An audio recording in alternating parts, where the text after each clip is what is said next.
இல்லை நானே டைரெக்டாக இடிஎஃப் வாங்க முடியுமா அப்படின்னா தாராளமாக வாங்கலாம். அது எப்படி வாங்க முடியும் அப்படின்னா, அதுக்கு உங்களுக்கு ஒரு டிமேட் அக்கௌண்ட் இருக்கணும்.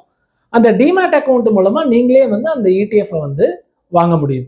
அப்படி வாங்குறதுனால என்ன லாபம், என்ன நஷ்டம் அப்படின்னு பார்த்தீங்கன்னா, லாபம் வந்து அந்த இண்டெக்ஸ் வந்து கரெக்டாக, அதாவது இண்டெக்ஸ் வந்து உங்களுக்கு தேவையான இண்டெக்ஸா, நீங்கள் பாட்டு வந்து எனக்கு ரிஸ்க் அப்படைட் கம்மி அப்படின்னு சொல்லிட்டு நீங்கள் பாட்டு ஸ்மால் கேப் இண்டெக்ஸில் முதலீடு பண்ணீங்கன்னா, ஸ்மால் கேப் இடிஎஃப்ல வந்து அப்ஸ் அண்ட் டவுன்ஸ் இருக்கும்.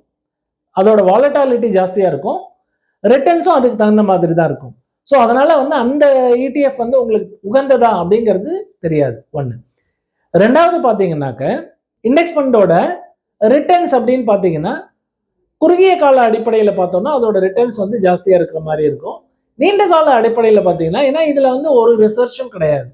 இதுவே ஒரு ஆக்டிவ் ஃபண்ட்ஸ் அப்படின்னு பார்த்தீங்கன்னா, ஃபண்ட் மேனேஜர் வந்து அவரோட ஓன் எக்ஸ்பர்டைஸ் வந்து உள்ள போட்டு எந்தெந்த ஸ்டாக் வாங்கலாம், எவ்வளோ ப்ரொபோசிஷனில் வாங்கலாம், மாற்றி எவ்வளோ வாங்கலாம், ஒரு ஸ்டாக் நல்லா பண்ணலையா அதை வந்து வித்துட்டு வேற இது அந்த சேர்னிங் ரேஷியோ அப்படிங்கிறது வந்து இந்த ஃபண்ட் மேனேஜர் வந்து டிசைட் பண்ணுவாங்க.